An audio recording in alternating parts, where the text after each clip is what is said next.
Freakonomics Radio is sponsored by Southern New Hampshire University. The best investments are the ones you make in yourself, and no one knows that better than Southern New Hampshire University.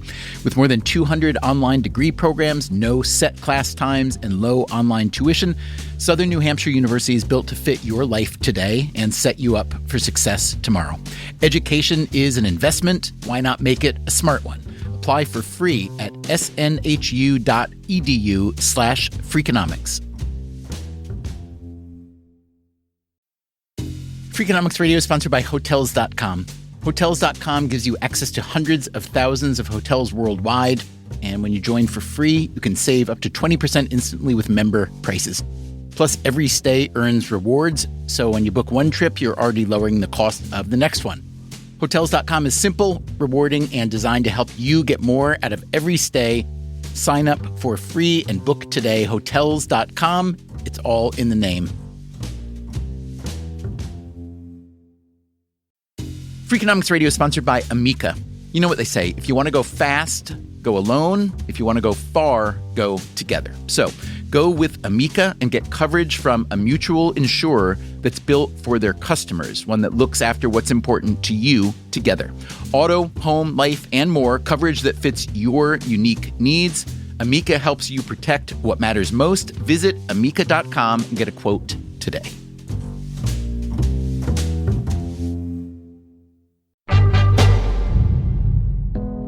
Hey there, it's Stephen Dubner. 2 years ago, the U.S. Supreme Court struck down Roe v. Wade, the court's 1973 ruling that made abortion legal throughout the U.S. With this new ruling, the legality of abortion was kicked back to the states. Since then, 13 states have banned abortion, and 8 others have imposed more limited restrictions. This election day, November 5th, voters everywhere will be choosing a president, and the voters in 10 states will also be considering ballot measures that aim to protect abortion access. Kamala Harris has said that if she becomes president, she would sign a bill to once again make abortion legal nationwide. Donald Trump's position is less clear. Harris says that Trump would sign a national abortion ban, but Trump has denied this and said the issue should be left to the states. Whatever the outcomes on Election Day, the fact is that abortion laws in the U.S. are in the middle of a big shift with consequences that are hard to predict. The law of unintended consequences isn't really a law, but it is at least a principle that we talk about a lot on this show. And there was one particularly noteworthy unintended consequence of Roe v. Wade that Steve Levitt and I wrote about in Freakonomics way back in 2005. We revisited this topic in 2019 in an episode of Freakonomics Radio. At that time, a lot of state legislatures, especially in the South and Midwest, were already moving to restrict abortions. Considering the state of play today, I thought it might be worth hearing that 2019 episode again. It's called Abortion and Crime Revisited. We have updated facts and figures throughout. As always, thanks for listening.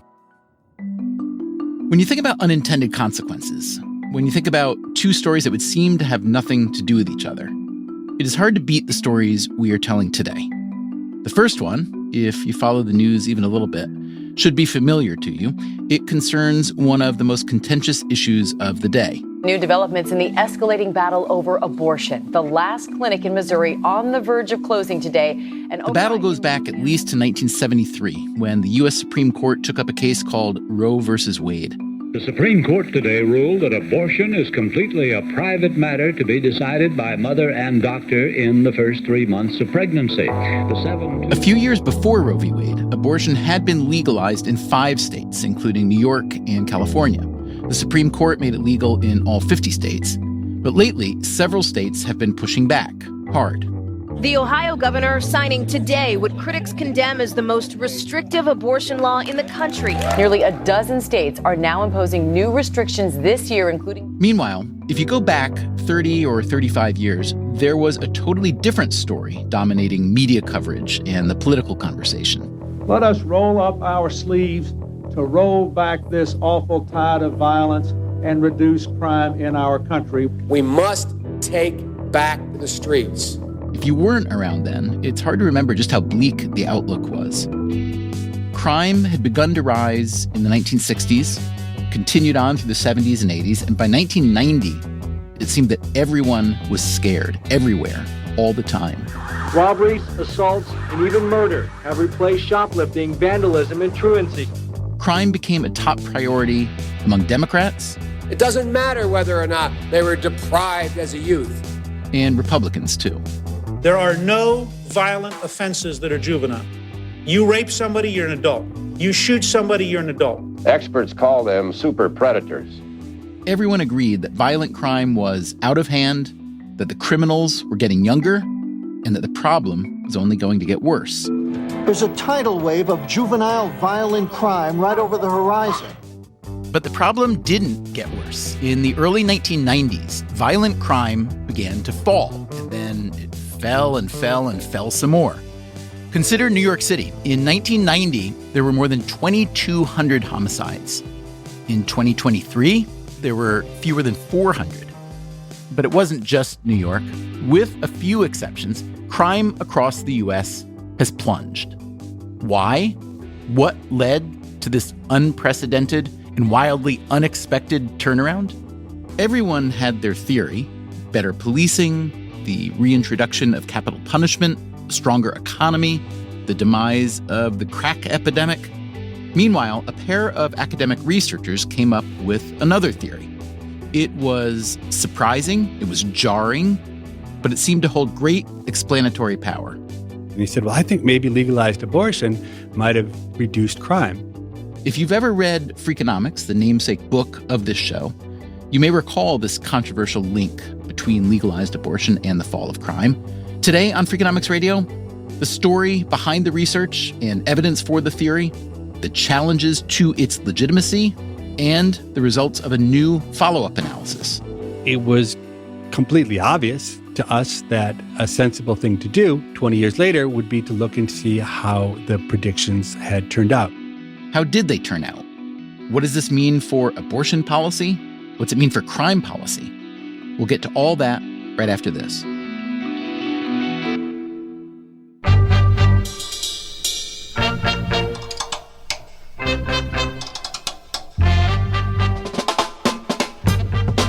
This is Freakonomics Radio, the podcast that explores the hidden side of everything, with your host, Stephen Dubner.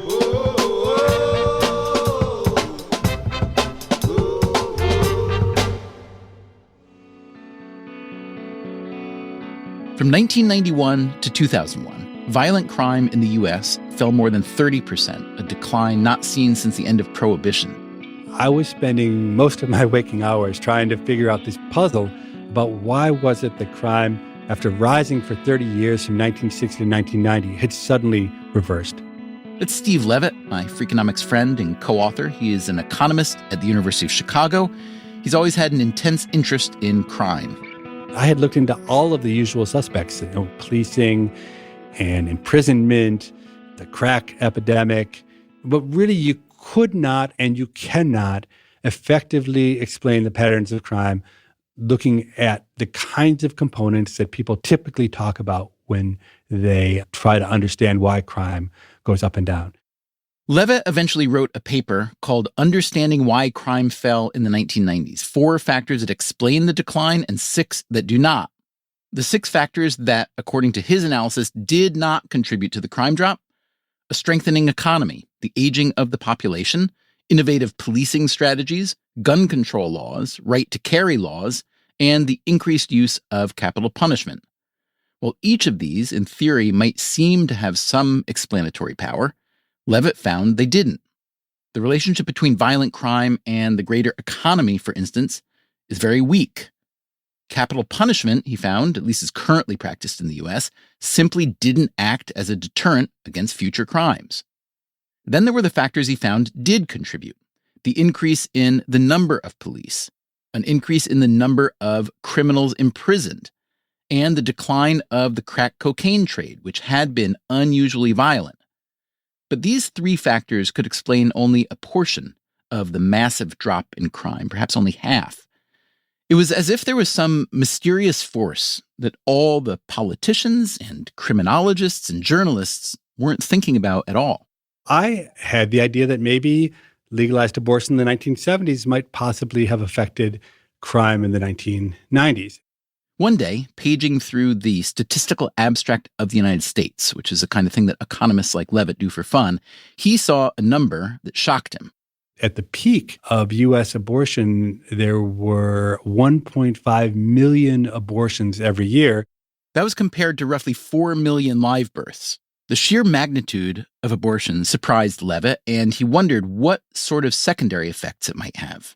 He wondered, for instance, if it might somehow be connected to the huge drop in crime. And I had actually gotten obsessed with the idea and had spent maybe 3 weeks working around the clock. And I had decided that the idea wasn't a very good one, that it didn't make sense. And I had a huge file of papers that I had put away and had moved on to another project. Levitt, like a lot of researchers, was juggling a lot of projects with a lot of collaborators. One of his collaborators was named John Donahue. Yeah, and I'm a professor of law at Stanford Law School. Donahue also had a PhD in economics, so he and Levitt spoke the same language. Donahue was particularly interested in criminal justice issues, gun policy, sentencing guidelines, things like that. For instance, he found that minorities who kill whites receive disproportionately harsher sentences in Connecticut. This research ultimately led to changes in that state. Yeah, it clearly played a role in the initial legislative decision to curtail the death penalty in Connecticut, as well as in the final Connecticut Supreme Court decision abolishing the death penalty. Donahue had been doing a lot of thinking about the rise in crime, starting in the 1960s. He thought the drug trade was one big factor. Yeah, it does seem that large illegal markets are important contributing factors to crime.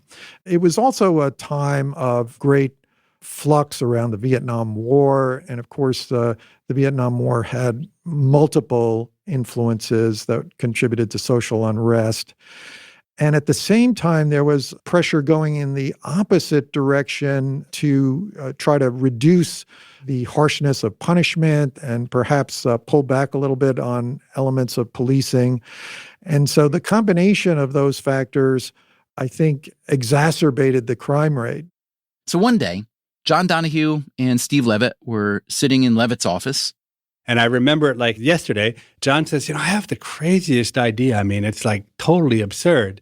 And I said, oh, what is it? And he said, well, I think maybe legalized abortion might have reduced crime in the 1990s. And I said, that's so funny. And I reached into my filing cabinet. I pulled out this huge, thick thing, and I slammed it down on the desk. Yeah, that's right. When I talked to Steve about it, as is often the case, since he is such a creative mind, he said, oh, yeah, I wondered about that.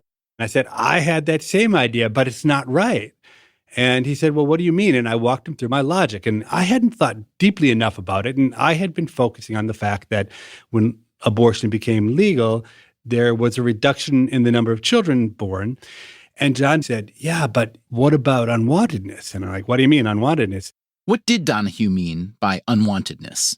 He was referring to the expansive social sciences literature, which showed that children born to parents who didn't truly want that child or weren't ready for that child, those children were more likely to have worse outcomes as they grew up, health and education outcomes, but also these so-called unwanted kids would ultimately be more likely to engage in criminal behaviors.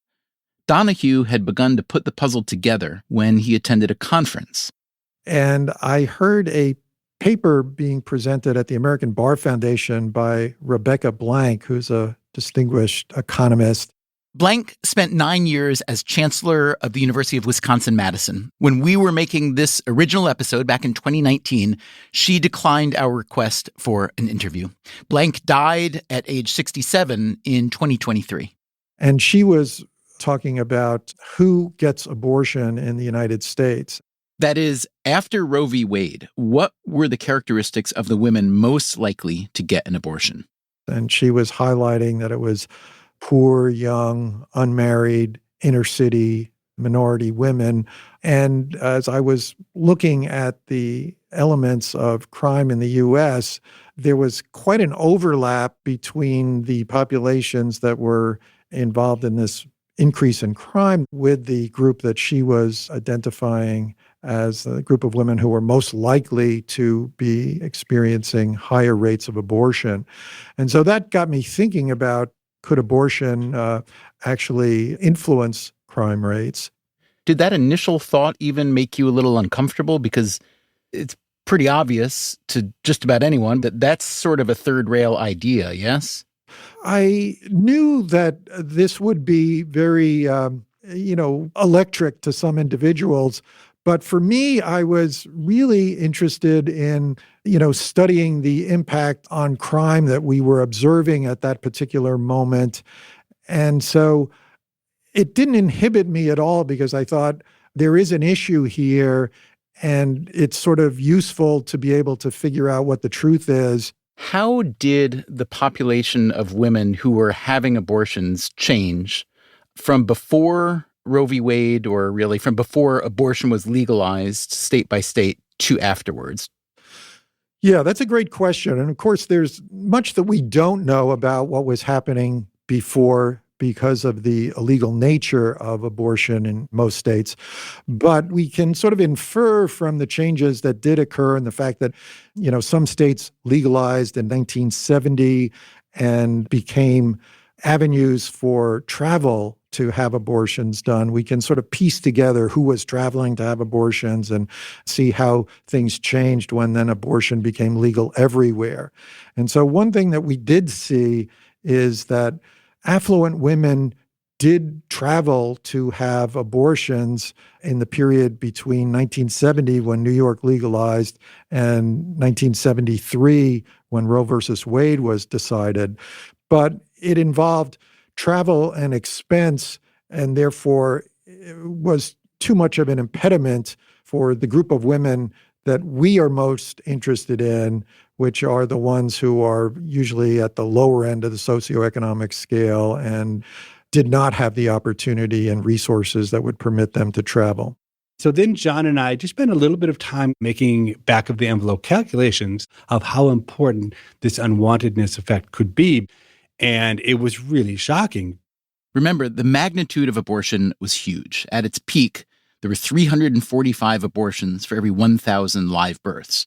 And so when you took the magnitude and you interacted with this very powerful unwantedness effect that's been documented elsewhere, it actually suggests to us that abortion could be really, really important for reducing crime 15 or 20 years later. The mechanism was pretty simple. Unwanted children were more likely than average to engage in crime as they got older, but an unwanted child who was never born would never have the opportunity to enter his criminal prime 15 or 20 years later. Donahue and Levitt created a tidy syllogism. Unwantedness leads to high crime. Legalized abortion led to less unwantedness. Therefore, abortion led to lower crime. But syllogisms are easy. What about evidence? So it's not that easy to convince people that there's a causal impact of legalized abortion on crime, because this is certainly not a setting in which I'm ever going to be allowed to, say, run a randomized experiment in which I decide who does or doesn't get abortions. And so instead, what we have to do by necessity is to look at a collage of evidence. So a bunch of different, all quite imperfect sources of variation that allow us to get some sense of whether there might be some causality between legalized abortion and crime. So Levitt and Donahue set out to assemble this collage of evidence. The first one we look at relates to the fact that before Roe versus Wade, there were 5 states who had already legalized abortion in some way, shape, or form. And these were New York, California, Washington State, Alaska, and Hawaii. So unfortunately, not the states you would want to say are a representative set of states. Because why? Well, they're all liberal. So Alaska and Hawaii are just weird. They're not very helpful at all. New York and California are on the cutting edge. Now, one thing that's really important to stress is that the states that legalized abortion earlier didn't just get a 5-year head start on the legalization of abortion before Roe v. Wade. They actually were states that had many, many more abortions, a much higher abortion rate than the other states. So if you look at the data now, these states, even today, have abortion rates that are almost double the abortion rates of the rest of the U.S., which again, I think points out how poor it is as a natural experiment. Given that limitation, it wouldn't be enough to just measure the crime rate in the early legalizing states and compare them to the rest of the states. You'd want a more precise measurement. So we divide states into 3 equal-sized groups: the highest abortion rate states, the medium abortion rate states, and the lowest abortion rate states. And then we just look at those 3 groups and we track them over time. What happened to crime? And so we're able to look and see, well, is it really true that the highest abortion states and the lowest abortion states had similar crime trends when you expected them to have similar crime trends? And it turns out in the data that that's exactly right. We found that there was roughly a 30% difference in what had happened to crime between the highest abortion states and the lowest abortion states by 1997. That seemed to be firm evidence in support of the thesis. Now Donahue and Levitt looked at crime data state by age of offender. So the nice thing in the data that we had available was we could look at arrest rates by single age of individual. So if I'm born in 1972 in Minnesota, well, I probably live a pretty similar life to someone who's born in 1974 in Minnesota. Okay, in terms of other things like policing or, drugs or other things in the environment. But the difference is that those who were born in 1974 were exposed to legalized abortion. Those who were born in 1972 weren't. And we find numbers there that are completely consistent with the rest of our analysis, that those who were born just a few years apart do much less crime than those who were born in the earlier years.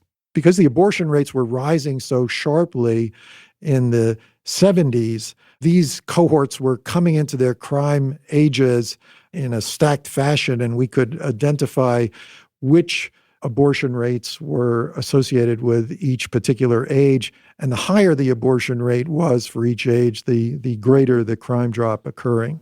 So as you're putting together this collage of evidence, what did it feel like to see the strength of this evidence of the link between legalized abortion and crime? Did it immediately suggest policy or political or healthcare follow-ups? Steve and I think, both had this sense of something really unusual has suddenly happened in crime in the United States, and we really just want to understand what that is.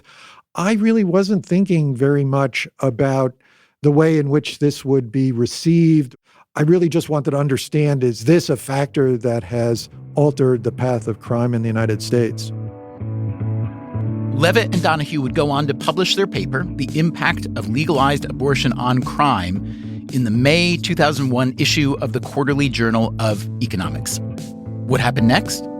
That's coming up after the break.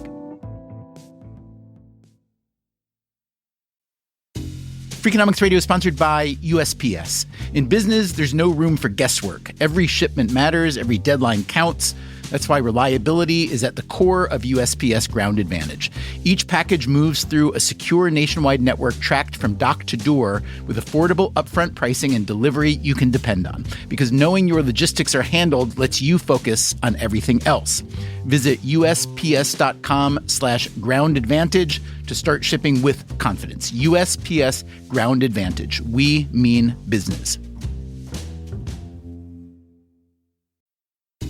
Freakonomics Radio is sponsored by Principal, the perpetual pen tapper, the arbitrary fridge reorganizer, the holiday party planner that starts in May.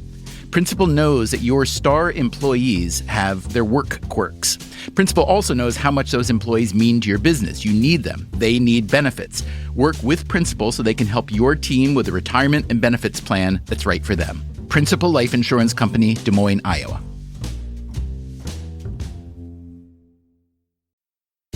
Freakonomics Radio is sponsored by PNC Bank. Boring, great word, bad rep.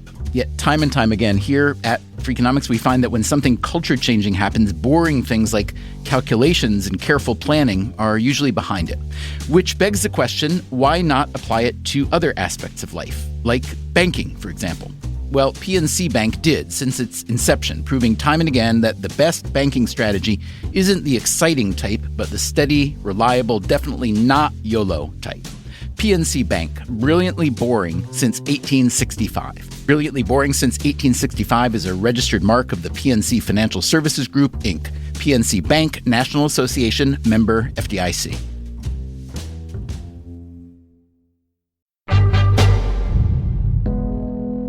Legalized abortion appears to account for as much as 50% of the recent drop in crime.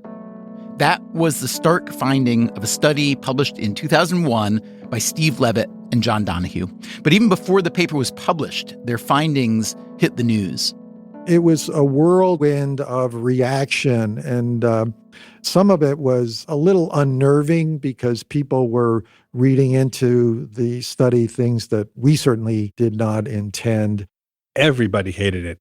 People who are in favor of right to life were upset because their argument seemed to be endorsing the idea that legalized abortion had positive effects. But many people who believed in the right to choose, they were also upset because we were kind of saying, well, you're killing these fetuses, so they never get a chance to grow up to be criminals. The number of death threats that I got from the left was actually greater than the number of death threats I got from the right. Because the other thing that emerged out of the media coverage is that it very quickly became a question of race, even though really our paper wasn't about race at all. Some people started to say that, we were trying to go back to the times where people were pushing for control of the fertility of certain groups and maybe even racial groups. And that was certainly not anything that we even considered. We were just trying to figure out when public policy had changed in this profound way. Did it alter the path of crime? We certainly weren't eugenicists, as some people initially argued. Initially, perhaps, but recently, too. In 2019, the U.S. Supreme Court turned down an abortion-related appeal from Indiana, but Justice Clarence Thomas, in an accompanying opinion, wrote, quote, "Some believe that the United States is already experiencing the eugenic effects of abortion." His citation? Freakonomics. Whether accurate or not, he continued, these observations echo the views articulated by the eugenicists and by Planned Parenthood founder Margaret Sanger decades earlier. I actually think that our paper makes really clear why this has nothing to do with eugenics. In our hypothesis, what happens is that abortion becomes legal, women are given the right to choose, and what our data suggests is that women are pretty good at choosing when they can bring kids into the world who they can provide good environments for. Okay? And so the mechanism by which any effects on crime have to be happening here are the women making good choices. And I think that's such a fundamental difference between women making good choices and eugenics, which is about the state, say, or some other entity forcing choices upon people, almost couldn't be more different. Still, the Donahue-Levitt argument linking abortion and crime was disputed on moral grounds, on political grounds, and on methodological grounds. Very soon there was a torrent of critiques and other academics trying to publish papers saying we were wrong. One critique came from Christopher Foote and Christopher Getz, two economists who were then with the Federal Reserve Bank of Boston. They argued that Donahue and Levitt's paper contained a coding error, which, when corrected, blunted their findings. So in general, I don't mind challenges to my work, but I hate it when the challenges take the form of mistakes. And that is an awful, awful feeling to have made a mistake, which we did in this case. What exactly was this error, and how did it happen? So John Donahue and I started working on this paper probably in, 1996, and it finally came out in 2001. And when you write an academic paper, you go through a refereeing process. And the refereeing process we went through was especially brutal. So an enormous effort of time. Look, we were tired and we were burned out. And one of the last things in those referee reports said, you should add a table to your paper that looks very specifically by single year of age. Okay, so we initially, when we submitted our paper, had 6 tables in the paper. And we had thought of doing something that looked very specifically by single year of age, but we hadn't done it. But the referee suggested we do it. And it was actually a really good, sensible suggestion.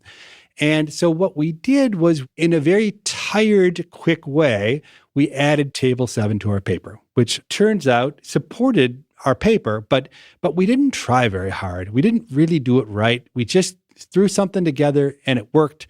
And so it turned out what Foote and Getz then were responding to was that what we said we did in table 7 wasn't actually exactly what we did. We said we had included a particular set of interactions. We had actually run those regressions. Just when the numbers got translated into the table, a different set of columns got put into the table.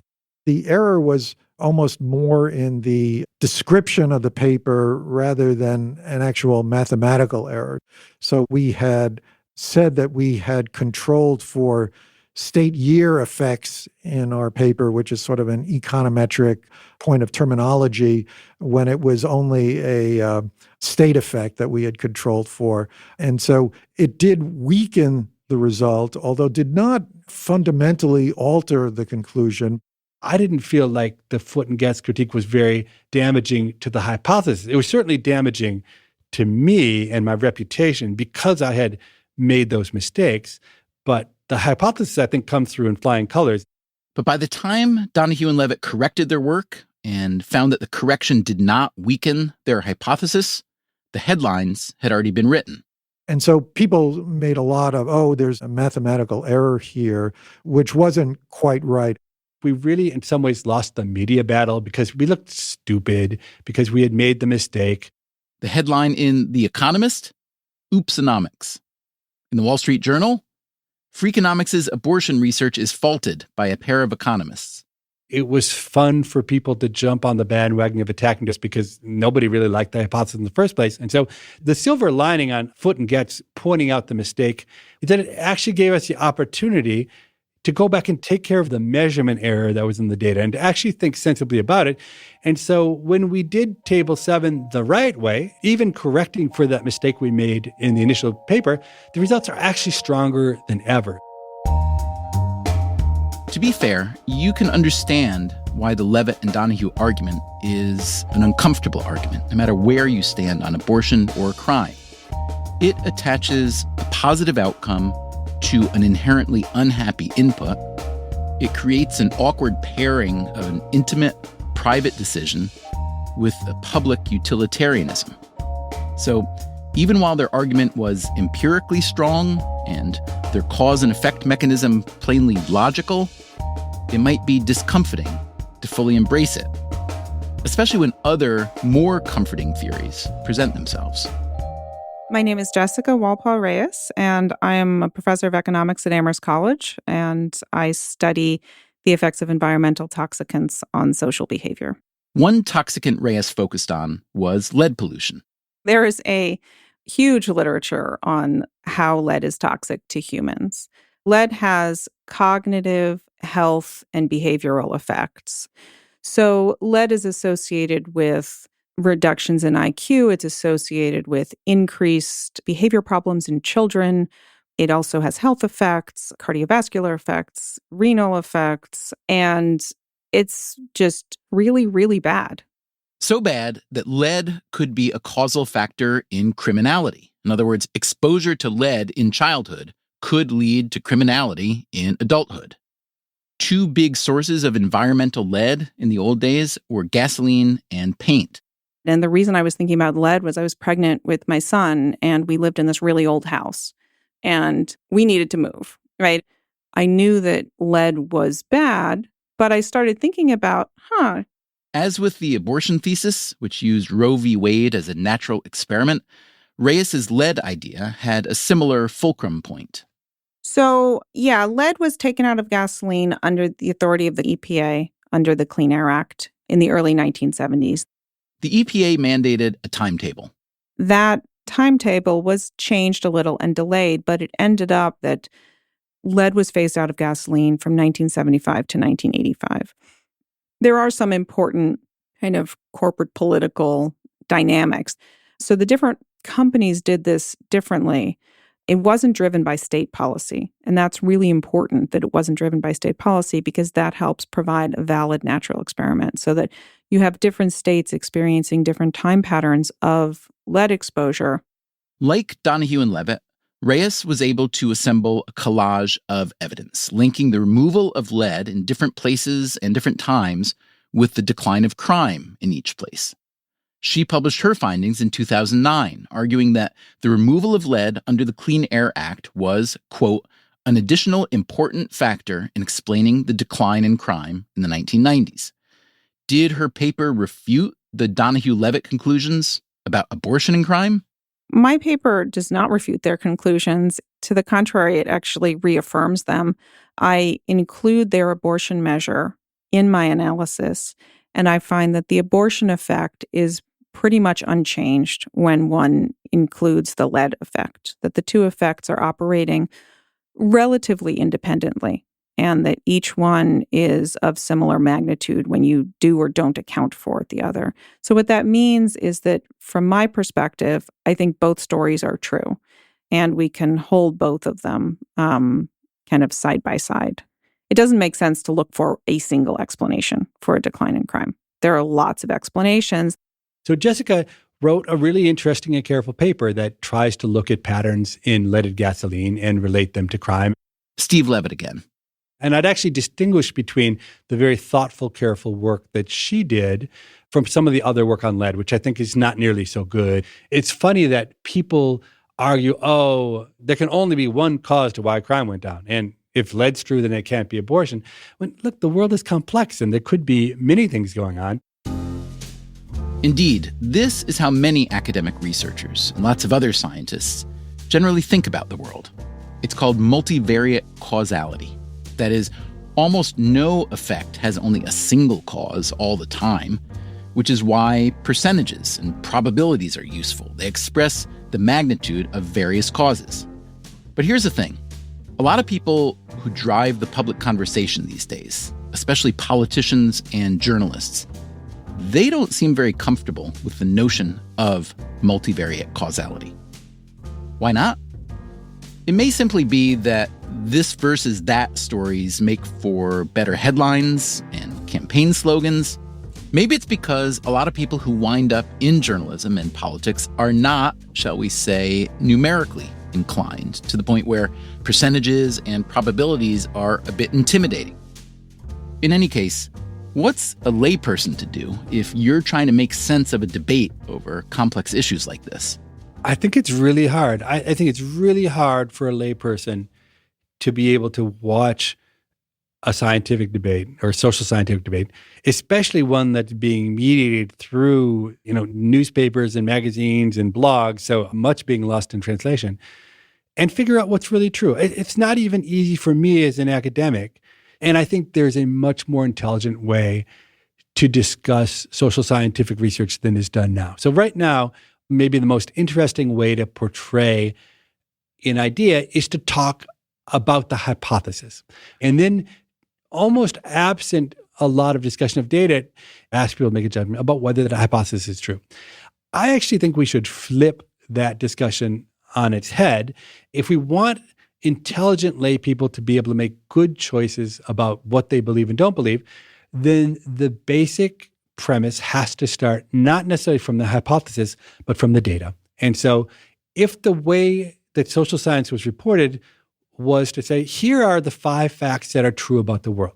And then what those mean are up to people to agree upon. But that's never the way that discussions happen. Maybe because it's not interesting, maybe because it's a little too complicated, maybe it takes too much time. But I think there's actually a lot less disagreement about facts than about the interpretation of the facts. And so I believe that for an educated layperson, given a set of facts, they can make a better judgment about how to interpret those facts than the current way the media treats things, which is to often not talk about the facts, but just to talk about the interpretations, and often to focus on, really extreme emphasis on minor differences.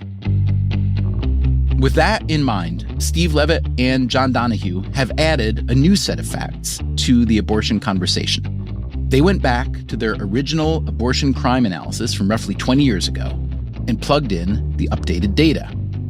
Coming up in a minute, we'll hear what they found and what sort of policy recommendations it may suggest. We'll be right back.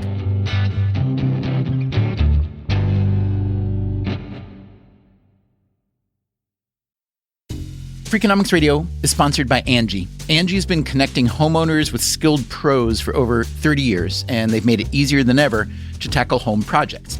Their nationwide network has experts in everything from plumbing and landscaping to roofing, remodels, and more. You can read verified reviews and request and compare quotes to find your best price. So join the millions of homeowners who use Angie to get the job done well. Download the Angie app today or visit ANGI.com.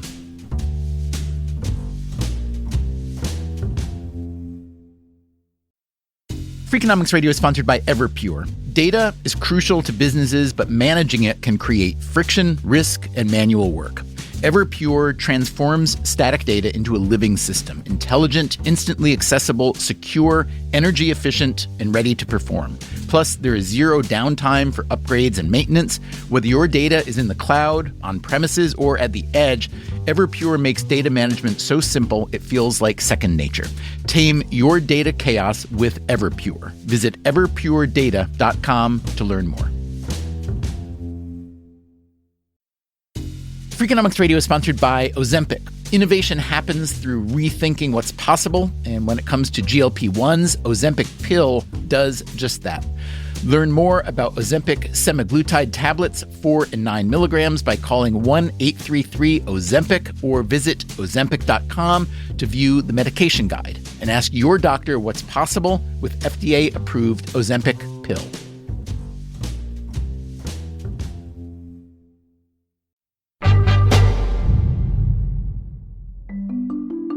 In 2001, the economist Steve Levitt and the economist/legal scholar John Donahue published a paper arguing that the legalization of abortion in the U.S. in 1973 accounted for as much as half of the nationwide reduction in crime a generation later.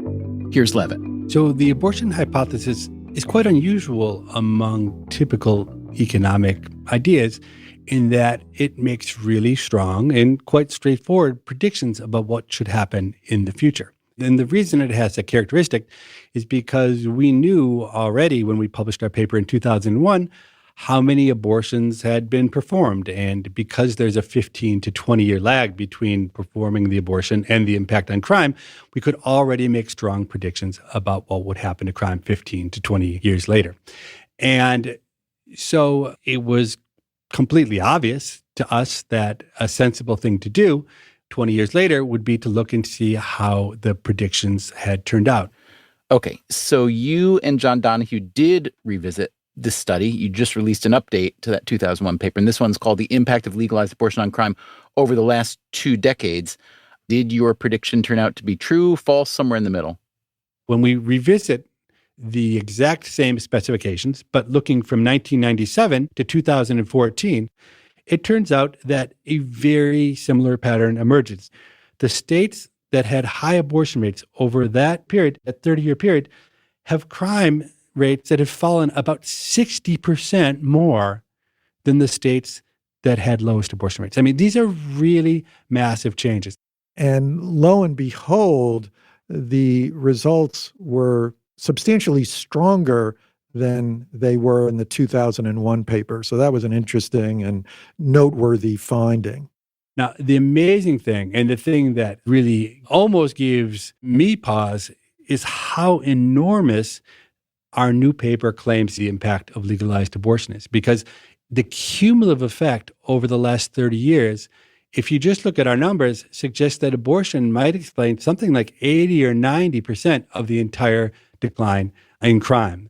The effects implied by our data are so big that I actually think it will make people more rather than less skeptical about what's going on, because it's almost mind-boggling that a factor that's so removed from the usual set of things that we think about influencing crime may have been such an enormous factor. What would have happened if you'd found the opposite, that the impact of abortion on crime 20 years later, had disappeared? I mean, this is your most famous research. What do you think you would have done? I don't know. Human nature says maybe we would have tried to hide that, like people who make bad predictions try to hide it. But I would hope that we would have published the paper anyway, because the thing is, if we didn't publish it, someone else would have published it. One of my first rules of doing research is when you find out you're wrong, it's much better to kill your own theory than have someone kill your theory. A lot has changed since 1973 beyond abortion policy and abortion laws, access to birth control, and many other factors that may intersect or not with crime causal factors. So I am curious whether you feel, in your new paper, you do make clear that the effect is larger now, turned out to be larger than you had predicted. Do you think it will continue to hold forth, or is the world, this complex world we live in, changing enough so that the effect of abortion on crime will diminish over time? There are lots of moving parts to this story. So one moving part is that there are other technologies for terminating pregnancies other than therapeutic abortions that may play a bigger role. So, for example, you can actually go online and buy, pills that can induce miscarriages. And so you might be seeing some movement in those directions. And presumably the greatest thing that could happen in this domain is that if you would eliminate unwanted pregnancies in the first place. But American policy has not been nearly as effective in achieving that goal.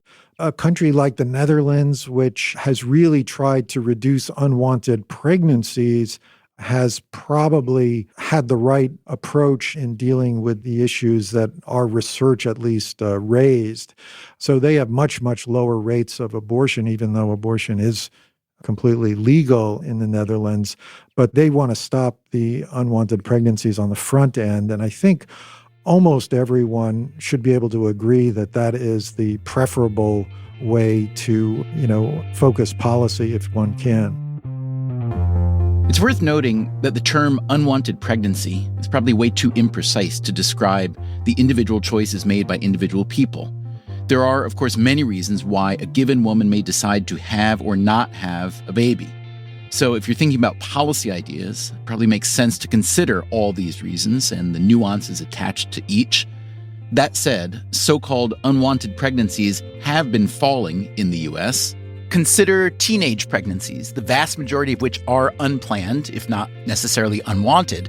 The teen pregnancy rate has declined by more than 75% in the past 30 years. The abortion rate has also fallen significantly. At the peak, you will recall, there were around 1.5 million abortions a year compared to 4 million live births. That was in 1990.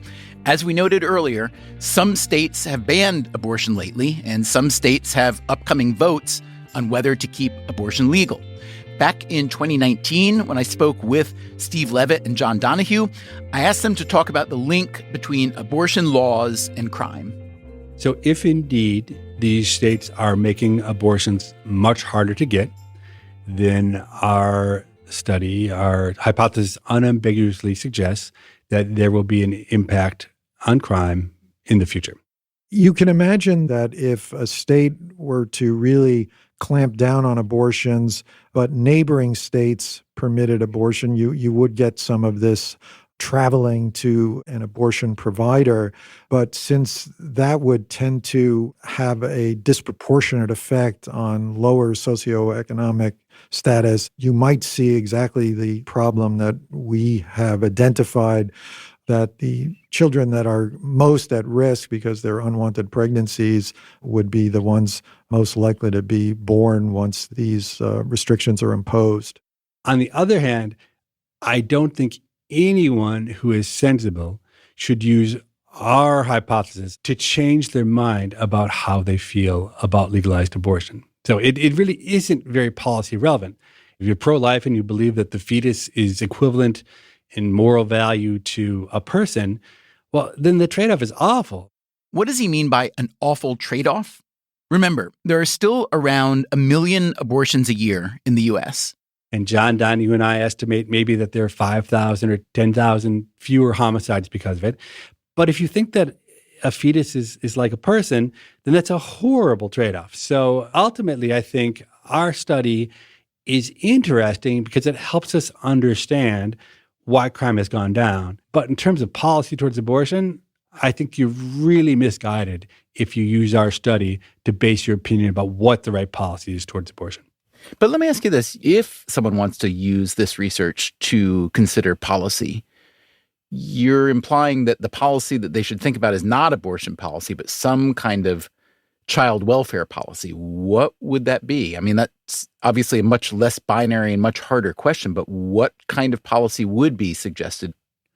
So I think there are two policy domains for which this research is important. Let me start actually with the obvious one, which is crime. We spend enormous amounts of money on police and prisons and other programs. We incarcerate millions of people. And much of the justification for that comes from the idea that those are effective policies for reducing crime. So I think that's actually the most obvious implication of our paper, that if it's really true that most of the decline in crime is due to legalized abortion, then it brings real caution to the idea that a super aggressive kind of policing and incarceration policy is necessarily the right one to pursue. But the second one really does relate to the idea that if unwantedness is such a powerful influencer on people's lives, then we should try to do things to make sure that children are wanted.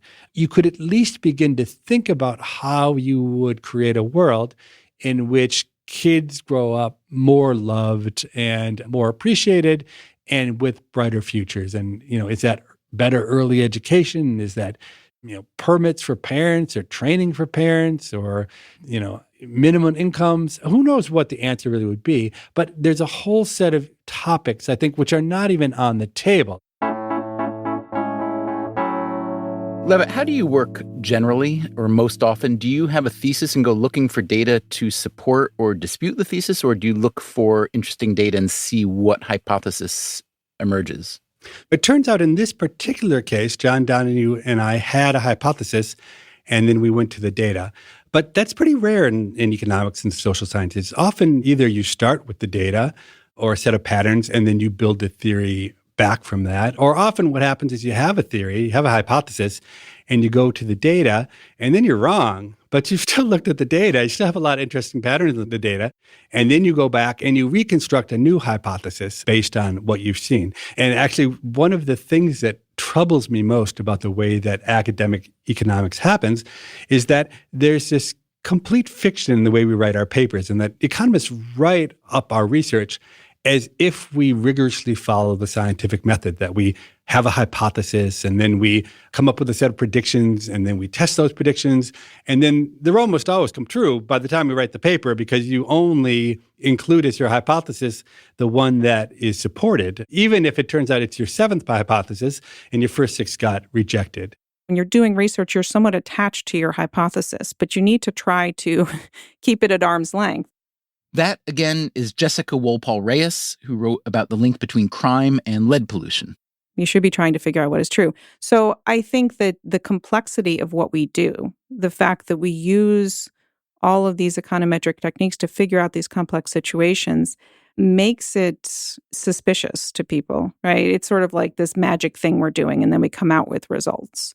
So I completely understand that. And the number of times people have said, well, correlation isn't causation. Yes, we know. That's what we do, right? We take things, we start with a correlation. We're like, I wonder if that's causal. How can I figure out, is that causal? Where can I find some variation in something that drives the thing that I want to see if it affects? I still find it really difficult to explain fully what we are doing when we are separating correlation from causation. And I even find it like my family, I can't convince them. They're like, yeah, well, whatever. I mean, they sort of buy it after a while, but it takes a long time. And I think it's reasonable for people to say, I don't know what you're doing. You're doing something complicated and fancy. And then you're saying you've done something that seems implausible. What we should do, I think, is first just settle on the facts. I think a great approach is not to say, here's my hypothesis. A great approach is to say, here's what we know about the world. Here are the 7 facts. I wonder if we take it away from this abortion crime issue specifically, though, and think about any other really contentious issue, climate change, income inequality, gun control, et cetera, and you see how people make very, very strident arguments, often, as you said, not really using a fully considered set of the data. I wonder if it has to do with the fact that the issues themselves and the causal mechanisms underneath them are actually kind of less important to people than the tribal affiliation with a position. I think there's a lot of validity to that argument. I think that many of these contentious issues you noted, they're ultimately not so much about utilitarian arguments. And I think that's fair. Obviously, it matters a lot to know whether humans are actually responsible for climate change, because it's silly to radically change everyone's behavior if we're not responsible for it. So there's an enormously important role for science in understanding those causal mechanisms. But in terms of the public debate and what people believe, I think you're absolutely right that oftentimes what we believe is driven not by the exact facts, but by our conception of what kind of person we are or how we want the world to be. It's a discussion about right or wrong. And it would be useful if people remembered and were able to put, okay, I'm putting my right and wrong hat on as I talk about this, or I'm putting my scientific hat on as I talk about exactly how much the world is warming. And those are both very important conversations to have.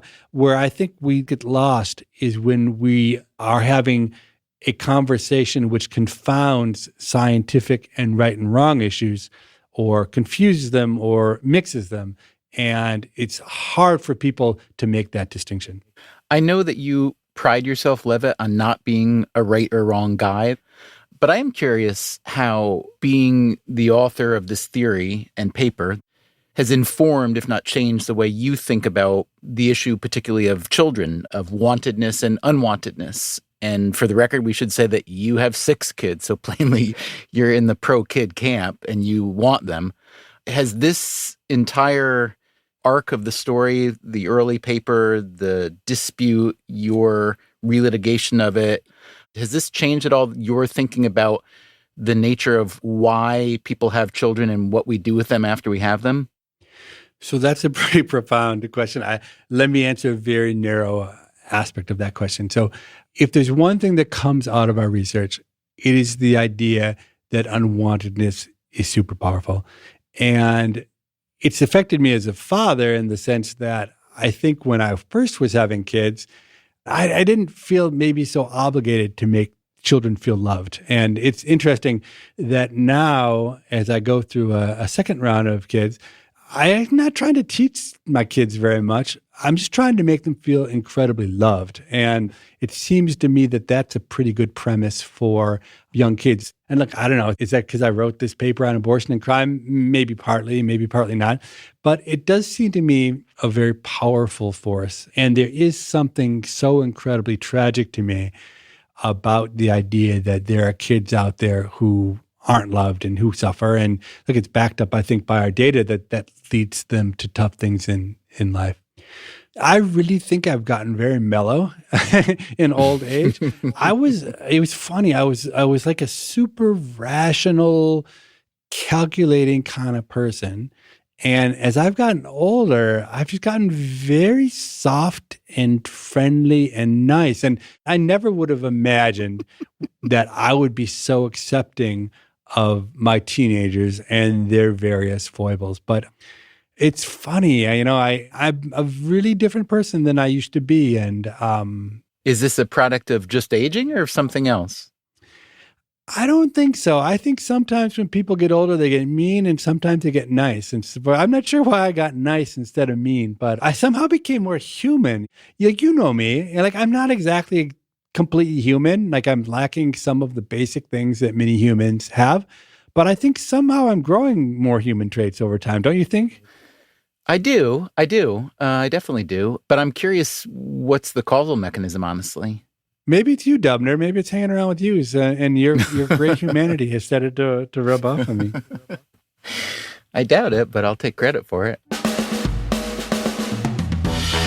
That was our 2019 episode, Abortion and Crime Revisited. We will be back very soon with a new episode of Freakonomics Radio. Until then, take care of yourself. And if you can, someone else too. Freakonomics Radio is produced by Stitcher and Renbud Radio. You can find our entire archive on any podcast app, also at Freakonomics.com, where we publish transcripts and show notes. This episode was produced by Zach Lipinski and updated by Teo Jacobs. Our staff also includes Dalvin Abuaji, Alina Kuhlman, Augusta Chapman, Eleanor Osborne, Ellen Frankman, Elsa Hernandez, Gabriel Roth, Greg Rippin, Jasmine Klinger, Jeremy Johnston, John Schnars, Lyric Bowditch, Morgan Levy, Neil Carruth, Rebecca Lee Douglas, and Sarah Lilly. Our theme song is Mr. Fortune by The Hitchhikers. Our composer is Luis Guerra. As always, thank you for listening. I'm frenetic from the morning, so I have to slow myself down. I'm on some other planet. The Freakonomics Radio Network, the hidden side of everything. Stitcher.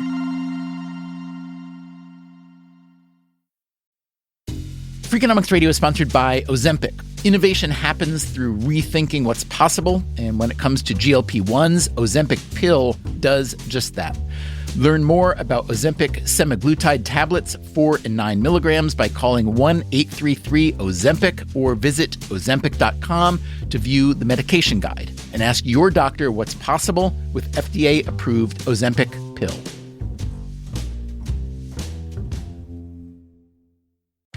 Welcome back to Should I Get It Delivered? Contestant, you're out of food and your meds, but are too tired to get up. Do you A, pout, B, beg your roommate, or C, get Walmart to deliver it all same day? Same day? Who knew? Gonna go with C, Walmart. That is correct. Walmart offers same-day delivery for prescriptions, groceries, and more. I love not leaving my couch. Walmart. Who knew? Subject to availability, restrictions, medication exclusions, and fees apply. It's smart to always have a few financial goals. And a really smart one you can set? Earning cash back on what you buy every day. And with Discover, you can. Get this. Discover automatically matches all the cash back you've earned at the end of your first year. Seriously, all of it. And we trust you to make smart decisions. After all, you listen to this show. See terms at discover.com/credit card.